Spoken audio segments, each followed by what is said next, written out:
animals live and they feel pain like us. They have hearts and feelings like us. They communicate and protect their families like us. So what do you think gives us the rights to deprive them of these qualities? Nothing, right? But I'm sure that many people out there will disagree. To begin with, let's talk about the 3 different types of animal cruelty, the first one being violence. Now when I say violence, you're probably just thinking of leaving animals in the cold or killing them without reason. But it's not just that.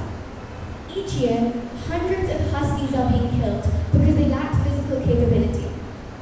In Arctic regions, the only mode of transport is sledging, and greyhounds are responsible for pulling these sledges. And when they cannot, they are being killed. In my opinion, this is ridiculous because humans pride themselves day by day on how they don't discriminate people based on what they can and what they cannot do. It's one world. Doesn't this apply to all creatures and not just us? Humans may be the most dominant species on Earth, but that does not give us rights to kill another animal. Which brings me to my second point. Which would you choose, a fur coat or a living creature?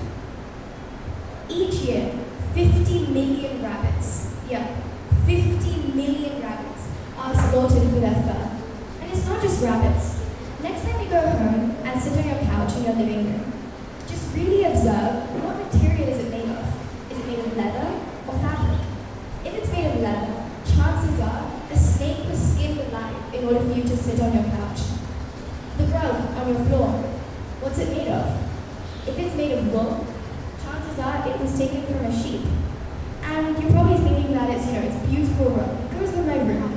But what you probably didn't know was that a sheep, not even a sheep, a lamb, was boiled alive in order for you to have the rug that you have now.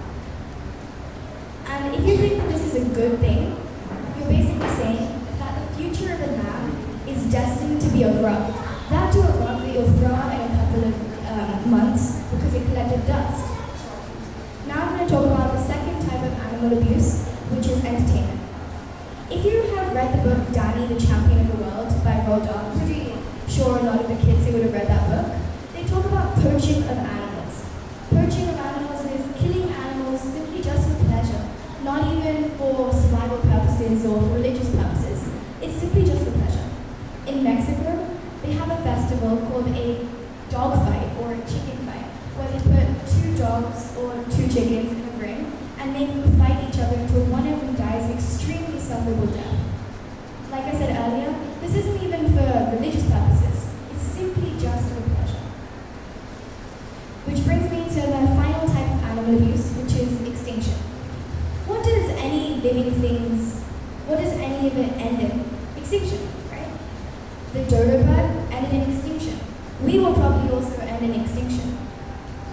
Last year, the Spix's macaw died due to deforestation, and that was also caused by us humans.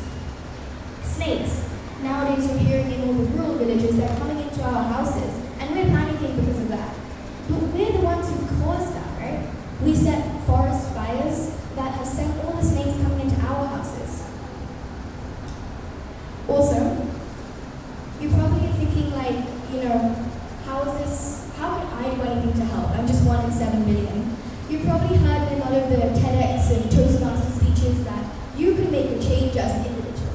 But sometimes it's kind of hard to believe that, as like I said earlier, you're 1 in 7 billion. So next time you take any sort of positive action regarding these things, just think to yourself that it will make a difference in the long term. You are saving our world bit by bit. If you're still not convinced, think of it like this. When you save